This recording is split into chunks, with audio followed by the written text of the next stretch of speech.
proposed revisions that always seem to involve less respect for the rights of free nations and less freedom for the individual. These matters would be difficult under any circumstances. They are further complicated by a trend in Western countries away from global engagement and democratic confidence. Parts of Europe have developed an identity crisis. We have seen insolvency, economic stagnation, youth unemployment, anger about immigration, resurgent ethno-nationalism, and deep questions about the meaning and durability of the European Union. America is not immune from these trends. In recent decades, public confidence in our institutions has declined. Our governing class has often been paralyzed. The American dream of upward mobility seems out of reach for some who feel left behind in a changing economy. Bigotry seems emboldened. Politics seems more vulnerable to conspiracy theories and outright fabrication. You both were members of Skull and Bones, a secret society at Yale. What does that tell us? Not much, because it's a secret. Is there a secret handshake? Is there a secret code? I wish there were something secret I could manifest. 322, a secret number? There are all kinds of secrets. Now, as you may know, my running mate, Tim, is Catholic and went to Jesuit schools. And one of the things he and I have talked about is this idea from the Jesuits of the Magus, the more, the better.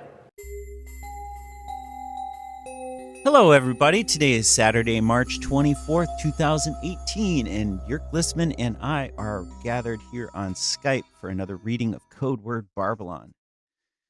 And we are on, was it chapter 25, Jörg?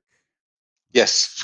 Yes, ruling through the Bavarian Illuminati. So welcome to the reading, Jörg, and thanks for being an encouragement and support for me, too. And pleasure to have your studies and recordings that you've done on Hour of the Truth and Inquisition Update, Tom Fress. Just hoping that Tom will have the energy to continue in his ministry too here in the future. And welcome, brother.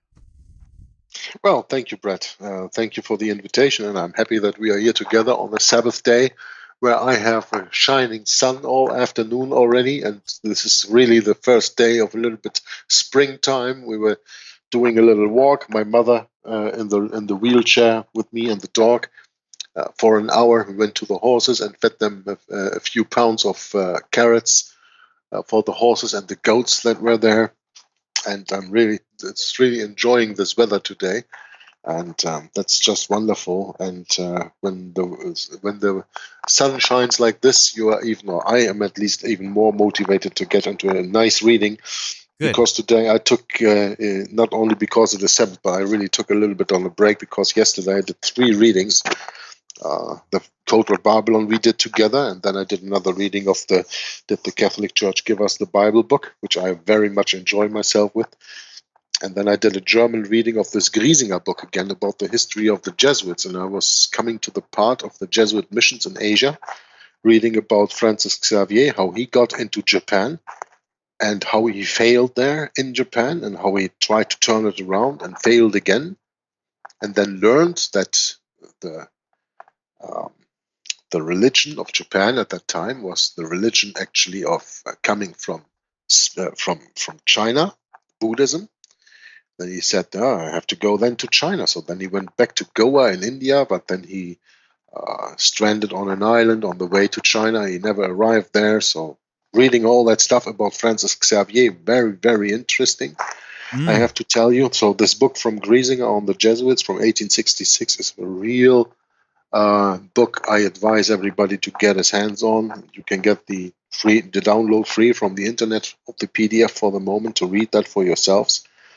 It's really a great book. So I did 3 readings yesterday, and therefore I am pumped up even to do today at least this one reading in Codeword Barbelon, where we are reading Ruling Through the Bavarian Illuminati, dealing with the time of 1776 and onward because that is the year that the Illuminati were founded. Man, I got to just say something. You just triggered something. In the United States here, Yerk, we had a bicentennial in 1976, and I was know. just a young guy when this happened. Me And too. I was boy, 10 oh years boy, old. I'll tell you, this country was just all pumped up about 1976 bicentennial. There were flags made, Spirit of 76. So you have the Spirit of 76, even the gas station, 76 back then, and it was a big deal, and this patriotism really, really fuels the whole historic agenda to just shut it down. So no one ever looks beyond 1776 because, we got our independence. That's when we became a real country. Yeah, we stood up for no taxation without representation. Oh, jeez. Okay, I just started listening to Tom Fress's archive there of The Ark and the Dove, and I'm on March 25th right now. That was just incredible. That Still in the beginning. really started opening up. Yeah. March 25th, 2010, for anyone that has access to his archive on First Amendment Radio. That's still in the beginning of that book reading that goes on for about 3 months. Yeah, it's just, wow. That's going to be something else, I am sure. Mm-hmm. So okay, let's go and read about reform of an older order, which the next part of this chapter is called. Page 264 for those of you that have the book, and you should get the book if you don't have it. It's a great book to have, right, Yerk? Yeah, especially since you can get this book for the same money that you need to buy for a ticket to go to the cinema for. Yeah, that's right. Yeah, much better investment. Much better investment to get this book. Absolutely right. Yeah. So the author says here, another little considered fact is that at the time when Loyola established the Jesuits, there already existed a sect called the Alumbrados, the Enlightened or Illuminated, which was a secret mystic movement in Spain during the 16th and 17th centuries. Didn't we speak about that last time? Mm-hmm. That almost nobody ever links the Illuminati to the Los Alumbrados. I think we spoke about that, huh? Yes, we did. And as we read earlier, Loyola was put in jail for being a member of the Spanish Illuminati, the Alumbrados. Quote, Ignatius was suspected of being a member of the Illuminati and was thrown into prison by the Inquisition. Upon his release, he made his way to Salamanca, the great university, but being suspected of Illuminism, was again thrown into prison. Unquote. Thus, contrary to accepted opinion, the Illuminati did not begin with Adam Weishaupt, but had always been a major influence in Jesuitism from the time the Society of Jesus was founded by Ignatius of Loyola. In fact, Leopold Engel says that Weishaupt was the head of the revived order of the Illuminati, and the Jesuits are the revived head of the Knights Templars. Huh? They revive everything. Huh? Yes. Indeed, Weishaupt himself originally claimed that the Illuminati originated from the Zoroastrian religion of the last king of Persia, Yat-Zagarat III, who lived between 632 and 651 before Christ. Huh? Mm-hmm. This is an interesting connection that is made. Mm-hmm. So, again, this is a confirmation of that there's nothing new under the sun. But things that were before and were outlived, were forbidden, were extolled, were exterminated, quote unquote exterminated, always come up and pop up with their ugly heads again out of the dust of history. Catholic priest, quote unquote Father John Hogan, is even more conclusive. He writes, quote, the Jesuits are well known as reforms of older orders, unquote. And the Jesuit priest Malachi Martin said the same thing. We quote again the observation of Schuster, quote, it is a strange phenomenon in the history of the Roman Church that every time there is a crisis of extraordinary value, new Masonic orders are called forth, and that is how the Jesuits came into being." Unquote. The crisis which called forth the Jesuit order, as we have already discovered, was the Reformation, started by the German monk Martin Luther. If we look at the Illuminati, we will see a direct semblance, or resemblance, I guess, between Jesuitism and Illuminism. No marvel, for as we saw, Weishaupt based his order on the constitutions of the Jesuits. Thus, it is impossible to resist the conviction that Weishaupt simply disavowed and distanced himself from the Jesuits after 1773 to keep his professorship while remaining a Jesuit, and so he was able to more effectively work for the revival of his order. And by the way, he lost his professorship anyway, I think in 1778, if I'm not mistaken. Significantly, Weishaupt himself appears to confirm this. He wrote to his collaborator, Cato, aka or also known as Zwack, a lawyer, quote, "I have the art to draw advantage even from misfortune, and when you would think me sunk to the bottom, I shall rise with new vigor." Who would have thought that a professor at Ingolstadt was to become the teacher of the professor of Göttingen and of the greatest men in Germany? Unquote. What misfortune was he referring to? And what did he mean by sunk to the bottom? From what did he rise with new vigor? These words were written before Weishaupt's Illuminati order was banned from Bavaria, so he could only have been referring to the fall of the Jesuits and their disgraceful expulsion from most of Europe. It was from that quote-unquote misfortune which he, as an quote-unquote ex-Jesuit, shared, i.e. sunk, and it was the fall that he was plotting to rise with new vigor. Weishaupt's other statements also seem to confirm our conclusion. He wrote to Cato, and this is in the same way, another name, just a name for in the society, as he called himself. What was it? Castor. I don't know. He had a very prominent name of that Adam Weishaupt. He called himself. Let's go back. In one of the pages earlier, we read this. Sorry, I am drawing a blank. I have no idea. Yeah, it's on the tip of my tongue, and I'd really like to share with our viewers now the name that he gave himself during the in the Illuminati order. He had a very controlling name, a very, very high name. And anyway, I can't come to that right now. People have to look that up again by going back a few pages and see what Weishaupt called himself in this order, because I can't find it right now. But they give them all these special names, and this is why we are talking about this Cato, who in civilian name was called Zwack. That was his normal German name.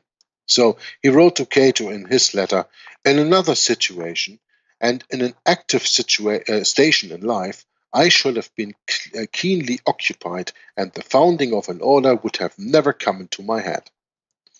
So from his own pen, we learn that the founding of the Illuminati was due not to his having fallen out with the Jesuits, but rather, in his own words, he was no longer in another situation. Weishaupt makes no mention of his alleged fallout with the Jesuits as the reason for his actions. But the clincher comes from another of Weishaupt's statements, which Professor Robeson records, but seemed not to have fully grasped. I reproduce here, in part, the statement of Professor Robeson, for the purpose of showing this real and logical connection between Weishaupt's Illuminati and the Jesuits. Robeson writes in chapter 2 of his book, Proofs of a Conspiracy, quote, "Weishaupt had a long Weishaupt had long been scheming the establishment of an association or order, which in time should govern the world. He hinted to several ex-Jesuits the probability of their recovering under a new name the influence which they formerly possessed, unquote. So that means prior to their suppression in 1773, the influence they possessed. Okay? Does that sound like someone who was a quote-unquote bitter enemy of the Jesuits? Spartacus. Spartacus was his name. Okay. I told you. Whose name now? Adam Weishaupt's name in the Order of the Illuminati. Thank you. Good. Was Spartacus. Good. Spartacus. Okay. Cool. I told you, my brain just keeps spinning around because I know that I know. Well, so I'm glad that you're retaining some of this because I have to work pretty hard at this. All the time reading, I'm thinking of that. Now finally it comes to my head. So Spartacus, and the other guy's name was Cato. Okay, so. Excellent. Does that sound like someone who was a bitter enemy of the Jesuits? Why would an enemy of the Jesuits hint to several ex-Jesuits the probability of their recovering under a new name? This, as I have said, is the smoking gun. My proposition, P.D. Stewart continues here, therefore, must now be obvious, that when Antichrist Pope Clement XIV suppressed the Order of Loyola in 1773, Lorenzo Ricci, the Jesuit general, shrewdly reconstituted his order by using Adam Weishaupt to form the Illuminati. Yep, in the footnote says, Ricci was the 18th Superior General of the Society of Jesus. Yeah, I know. No big deal. No, I know that he was a Superior General of the Society of Jesus. I don't know why that is important that he was the 18th, except that you want to go into the Kabbalah and say 18 is 3 times 6. Ooh. Wow, that's an interesting point. Okay, you're sorry to interrupt. No, it's no problem. You know? I'm glad I did, actually. Got to tap in there once in a while. What are you thinking, Jörg? I mentioned Lorenzo Ricci already numerous times because Tapasauce goes very deep into Lorenzo Ricci's generalship. Well, there was another 18 here. Wait a second. We're in 2018 right now. Didn't you do a broadcast on that a while back on that? Something about that paper between the Lutherans and the Catholics. And they brought that out in 1999. That paper of the Lutherans and the Catholics, the joint declaration of justification, was signed in 1999. Yep. And that was 18 years before the 500th anniversary of the Reformation Day Martin Luther nailing his thesis to the church door in Wittenberg. Was it really on October 31st too? They signed the paper with the Roman Catholic Church on the 31st of October 1999 on Reformation Day. No, I'm serious? Not. Yes. Oh shit. I am. So, and that is exactly 18 years before the 500th anniversary. Turd. Ugh. That really stinks. Absolutely, yeah. Yeah, no wonder I remember that one. So that's 18 years before the 500th anniversary of Martin Luther nailing the thesis to the church door in Wittenberg, and 18 is 666. They really, really do use this Kabbalah, don't they? Yeah, sure. You know. Yeah. All right. Sorry. Also because 18 is 1 and 8. 1 and 8 is 9, and if you turn 9 around, you got 6. Oh, and 3 times 6 is 18. I mean, these are the things they think in, you know. Yeah, that's right. Yeah. Distorted, I know, but that's the way they are. Well, it works out in the unholy spirit that way, just like it does in the Holy Spirit the other way. You know, it's the exact opposite. That's true. That's the exact opposite, yeah. Mm-hmm. So Lorenzo Ricci, the Jesuit general, shrewdly reconstituted his order by using Adam Weishaupt to form the Illuminati. That's what P.D. Stewart writes here is something that I have said all along. That is something that I understood already when I read Tapasauce's book. It was all a joke. Mm-hmm. No king ever had the quote-unquote power to throw out the Jesuits without their consent. They would have never agreed to that without their consent. The spiritual power always is above the temporal power. Don't forget that in Roman Catholic canon law. And the Jesuits are a military order of the Roman Catholic Church. No king ever tells them what to do. If a king gets rid of the Jesuits, it is including their agreement. And if it is not with their agreement, like it was, for example, in Germany in 1872, like it was, for example, in the 1600s in the 16th century in Japan, when they were thrown out, they will go back and have their revenge. Why didn't they revenge on all the other countries and city-states that threw out the Jesuits through the time? Because that was planned. That was all part of the scheme. Yeah, sure was. So, Weishaupt was merely the quote-unquote nominal founder and played a subordinate, though conspicuous role in the organization of this sect. Well, if it is a sect, okay, if the Illuminati is a sect, then it also means that it is taken out of a bigger part, because that's what a sect is, right? That's right. When you terminate Sectarian. the word sectarian, that is taken out of a bigger whole. That's right. So when you call the Illuminati a sect in the organization of its sect, as it is written here, and we see this, this account is given by Lady Queensborough in Occult Theocracy, and cited on page 313 of her book. And when she mentions here that the organization of this sect, the Illuminati, is a sect, so that means there must be a higher organization where this sect is coming from. Like the Roman Catholic Church likes to refer to all the Protestant churches as sects, because they eventually, in the first place, came out of the Roman Catholic Church, right? So Roman Catholic Church is the mother organization of all of which all the Protestant churches are just sects, came out of it. And when here the Illuminati are mentioned as a sect, then the organization it came out of course, was the Jesuits. That's how you have to understand books like this. In short, Weishaupt entered into an intrigue with the Jesuits, and within 13 short years his new Jesuit Freemasonry, which he termed Illuminati, had spread throughout all of Europe like the plague. Like the Jesuits when they first were founded, eh? Thus, even at the time when they were supposed to have been suppressed, the Jesuits continued under a different guise, a quote-unquote new name, and Weishaupt was still able to maintain an invisible league with his band order. So confident was General Ricky of the indestructibility of the Society of Jesus that in 1764, before the suppression of his order, when asked by the King of France to modify the constitutions of the Jesuits, he replied, "Let them be as they are, or else not be." For despite the 1773 bull or breve of Clement XIV of the Society of Jesus corporate existence was officially maintained in Prussia, Poland, and Russia by the then monarchs.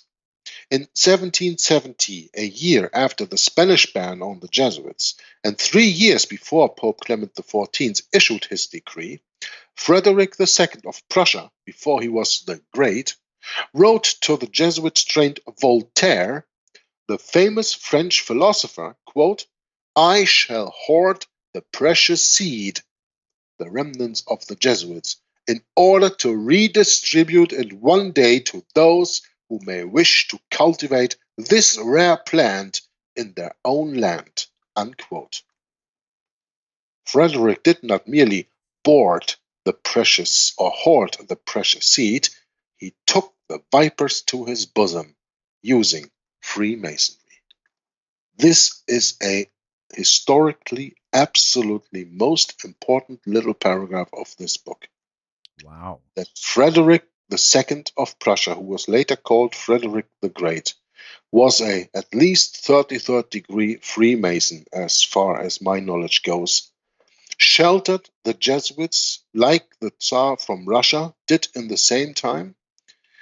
And he actually said to Voltaire, "I shall hoard the precious seed in order to redistribute it one day to those who may wish to cultivate this rare plant in their own land." Ugh. Yuck. Well, I as a Wow. German have to think a few things through now, because the problem was Prussia was always the enemy of the south of Germany, of Bavaria, because Prussia was Protestant and Bavaria was Catholic. But then again, Prussia here was ruled, and I'm not speaking about the times of Martin Luther, I'm speaking of the times here in the 18th century. Yeah.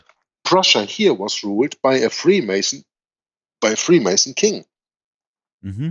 And since the Freemasons are led by the superior general of the Society of Jesus, the same as the papal knight orders are, who were ruling in Bavaria, Catholicism ruled all over Germany in that time, unbeknownst to most of the people. And this is a very important little proof that we have here. Sounds like America today, in a Yeah, way. yeah, Strangely. I know it must be interesting to get a hold of this book here that is mentioned in the footnote, Jesuits, a multi-biography on citation on page 300. I don't even know who the author was. J. Cretineau Joly. Oh, that's Histoire religieuse. That's another book. But maybe we can find that out some other day. Who wrote this book, Jesuits, a multi-biography, where this letter is mentioned. Oh, wow. This is so you're not so kidding. much important, Yeah, that is. It tells you Have to that take Voltaire note. was Jesuit trained, as I always said before already. That was a fact known, but here the author makes a point of that. And then all of a sudden, that Frederick II of Prussia stated already in 1770. I mean, this is 3 years before their banishment. So that was planned long time beforehand, that the Jesuits could take shelter in Prussia. Now, when you understand that, what is the bull of the Pope worth anyway? It's all a theater. It's all planned in advance. It's a show. It's a show. The show continues. He took the vipers to his bosom, using Freemasonry. We are told, quote, about the time that the order of Loyola was suppressed. These intriguing brethren had attempted to maintain their influence by the help of Freemasonry, unquote. The Jesuits aided the Frederick II of Prussia, wrote the higher degrees of Scottish Rite Freemasonry. In keeping his promise of 1770 to preserve or hoard the precious seed of the Jesuits, Frederick II decreed, "We, Frederick, by the grace of God, King of Prussia, to each and every one of our loyal subjects, greetings. We have resolved that this recently executed destruction of the Society of Jesus shall not be promulgated in our states. We graciously command you to take within your jurisdiction the steps necessary to render null and void the said bull or brief of the Pope, and expressly forbid, on pain of stern punishment, to publish the said papal bull. You will be most vigilant in ensuring that this prohibition be obeyed." Unquote. Now, that's a bombshell, isn't it? Yeah. Everybody is ordered not to take note of the bull or brief of the Pope, of the banishment of the Jesuit order, because we in Prussia, we don't care whatever the Pope says. We make our own laws, and we stand firm with the Jesuit order. This is, in other words, what he says here. In 1770, 3 years before the bull even is promulgated. Encyclopedia Britannica 1910 edition on page 320 confirms, quote, its members were divided into three main classes: novices, minerals, and lesser Illuminati, the second consisting of Freemasons, unquote. Historian Edward Duller writes, I'm on the right page here. Historian Edward Duller writes, quote, thus constituted the Illuminati were, in some measure, a revivification of the Jesuits, although under the perverted use of a Freemason formula, unquote. Thus we see that the denial by Freemasonry that Frederick II had a hand in creating the higher Masonic degrees is as bold as it is baseless. Seeing that the Jesuits had such powerful allies on their side, the Pope, fearing the schismatic revenge of the Men in Black, made a complete right-about turn.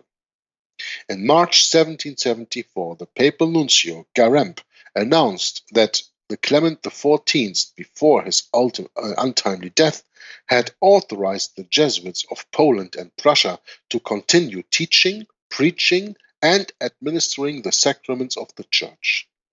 In any event, the execution of the brief of suppression, having been largely left to the local bishops, allowed plenty of wiggle room for a good amount of variety in the treatment the Jesuits might receive in different places. I will next offer proof to show that the awful result of the attempted suppression of the Jesuits in 1773 resulted in chaotic and fearful scenes of revolution, which, according to Lord Acton, the Catholic peer, was not by chance or due to popular frenzy, but by design and calculating organization. In other words, frightful Jesuitism. Now, Brett, I would even suggest that we conclude the reading here today, even though it is a little shorter, but, this finishes this chapter 25, and then we go into chapter 26, Revolutions and Wars, the Bane of All Nations. Just thinking a little about what we just read here, and then knowing that during the time of the suppression of the Jesuits, the so-called abolishment, the United States of America was formed, and we have already in the outro that you made for Orwell's Lead to Rome, yes, Alberto Rivera saying that George Washington was the first Jesuit-controlled American president. Jesuit-controlled then during a time that the Jesuits, of course, were forbidden. So how forbidden were they? That's a question someone should ask. And also, you don't only have the founding of the United States of America, and with that, the starting of the rising of the beast out of the earth that spoke as a lamb and later became as a dragon. But also, we have in that same time the French Revolution, the bloody French Revolution, where millions of people were killed and beheaded in France in that time. Absolutely right. That is one portion of history that's just amazing to study too, I must add. And then coming out of this French Revolution with the Declaration of Human Rights. Yeah. And that table, that picture that you can see on the internet, that table of the Human Rights Declaration that came out of the French Revolution. Out of France, yep. That has on the left and on the right a fascia. Yes. Yeah. So, therefore, it is so important to understand this book and really to look behind the scenes. And normally I'm not a guy who cuts a broadcast short for 25 minutes or something, but this reading was so information packed that I still need a little time to think about it and read here and there a little bit more again and let that sink in, especially on the situation with Frederick II of Prussia. Yeah, that's right. I knew that the Jesuits got refuge there, and they also found refuge in Russia, and of course Poland. That's just in between Russia and Prussia. There's Poland.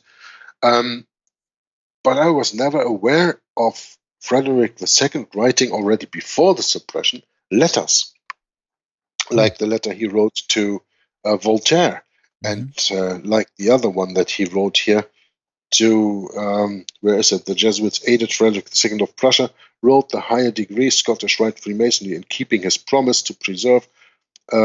He decreed, so this decree that he wrote in 1770, where he said, "We, Frederick, by the grace of God, King of Prussia," and so on and so on. I mean, this is so important to understand, that actually you have to, even when you think you are doing real history studies, even then you have to ask again and check things, and double check things. Sure. Because things with history, and especially with the history of the Jesuits, are never as they appear to be. Oh, you can say that again. You have that warning, Brett. It's just a short time ago that you had to buy a new truck for your work. Oh, and when you look at your review mirrors, there's always a little sticker that says objects in the rear view mirror appear closer than they are. That's right. Or right? Isn't that? Yes, that's correct. There in that sticker? Well, that same warning label you should put on every book of history. Yeah, no doubt.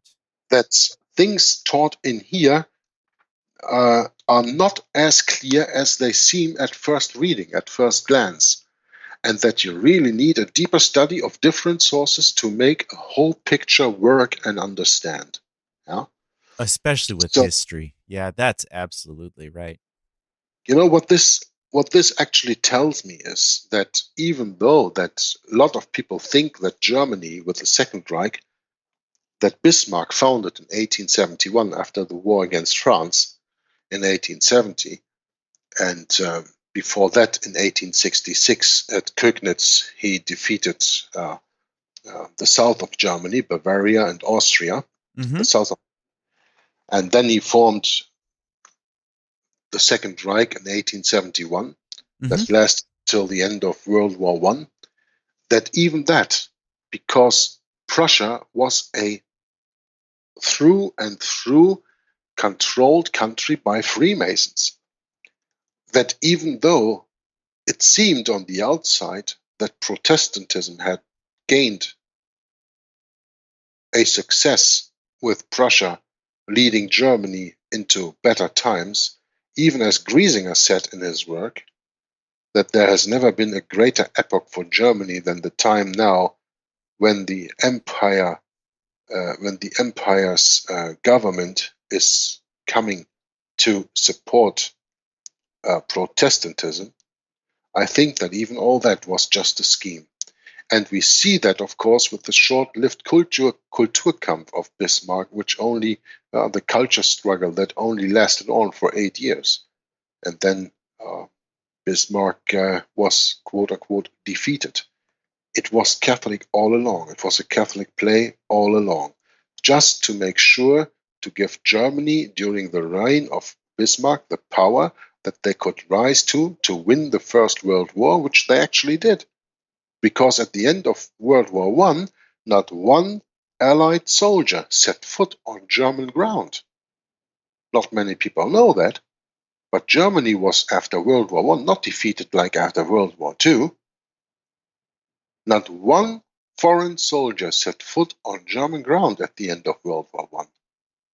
They just agreed to terms destroying that country and then giving about 20 years to build it up again, and then becoming again the sword of the Roman Catholic Church, as Leo XIII, Pope, who ruled after Pius IX until 1903, ordered German Kaiser and told him that Germany needs to be, or needs to become, the sword of the Roman Catholic Church once again. That's just what they did. So when you see this history all together like this, and here you see the real Freemason roots of Prussia, then you have no other way but to distance yourself from any sympathy from Prussia or from anything else, and just to say they are all foul. They are all controlled by the Roman Catholic Church in one way or another. And when I, as a German, see that here during this reading with my country, you in the United States of America should see that with your country when you get through the book Rulers of Evil and the Ark and the Dove and find out who really founded your country. That is where the Calverts, the Carrolls, and the Jesuit priests who founded your country. And as Alberto Rivera said in the outro of All Roads Lead to Rome, that George Washington was the first Jesuit-led president by the United States of America. I'm sorry, Brett, but I think with this little history lesson, I just want to call it the quits today. It was I think so. I think that's quite intense. Yeah, I think that's a great way of thinking there, Jörg, and I appreciate all your insights and comments on this. And certainly a lot of things to think about here. And it's always good to take it easy a little bit with rich reading like this. There's a lot of things to be thought about here. Yep. So next time we come together, maybe tomorrow, and then we can start. Then we can continue on page 269 of the book. Yeah, and that is chapter 26, Revolution and Wars, the bane of all nations, order ab chaos, or cow, I should say, right? Order out of chaos. Order out of chaos, yeah. You want to read that quote, Jörg, just to give them a taste? We are prepared to deluge Europe in blood in order to recover the Pope's temporal power, Cardinal Manning said. And they bathed Europe in blood, not only through the, of course, in this chapter, upcoming French Revolution, but also in the years after that. Yeah, it's very interesting history to study, and not to be taken lightly either. Very heavy stuff. Yep. Very. All right, Jörg. Whoops, I just lost my my audio here. I'm sorry, but could you close it up, Jörg, this time? Yeah, of course. So thank you very much, everybody, for watching and listening, and probably reading along. I hope at least that you are, and by that being edified by even this is a secular book and not the Bible, but always put the Bible in the first place. Always put your Bible study in the first place. Everything that we read in books like Codeword Barbelon, Rulers of Evil, and all the other books is only a confirmation of that what God told us already 2,000 years ago when he finished the Bible. Everything is written in there. When you go into Revelation, you can see all these things being foreshadowed, because the Bible prophecies are nothing else but history written in advance. And the Holy Spirit will lead us into all truth, as Jesus promised. But we have to make sure that we have the real Holy Spirit, that we have the real Spirit leading us into all truth, and that we are not caught by a false spirit by adhering to a false Bible.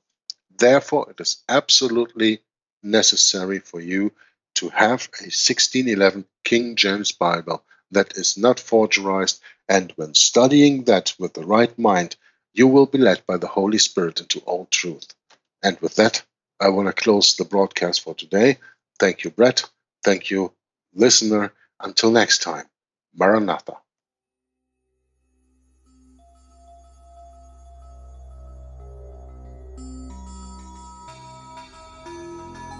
That for the first time in human history, for the first time in all of human history, almost all of mankind is politically awake. And these new and old major powers face still yet another novel reality, in some respects unprecedented. And it is that while the lethality of their power is greater than ever, their capacity to impose control over the politically awakened masses of the world is at a historical low.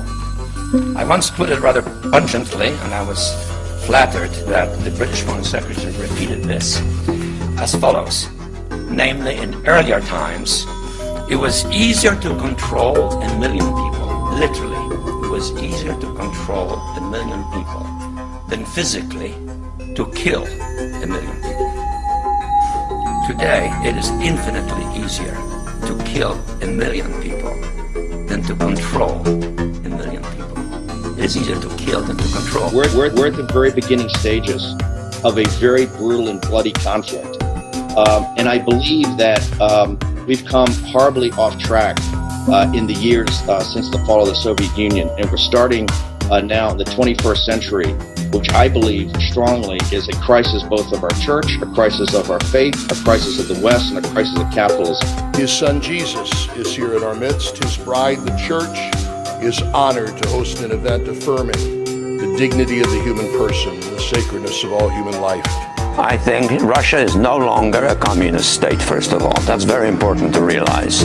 It hasn't yet defined itself, however, effectively as a democracy. It is still uncertain. We're at the very beginning stages of a very brutal and bloody conflict, of which if the people in this room and the people in the church do not bind together and really form what I feel is an aspect of the church militant, if the people in this room and the people in the church do not bind together and really form what I feel is an aspect of the church militant, to really be able to not just stand with our beliefs, but to fight for our beliefs against this new barbarity that's starting, that we will literally eradicate everything that we've been bequeathed over the last 2,025 years. You didn't mention the president by name, but it was hard not to conclude that that's who you were referring to. Is that fair?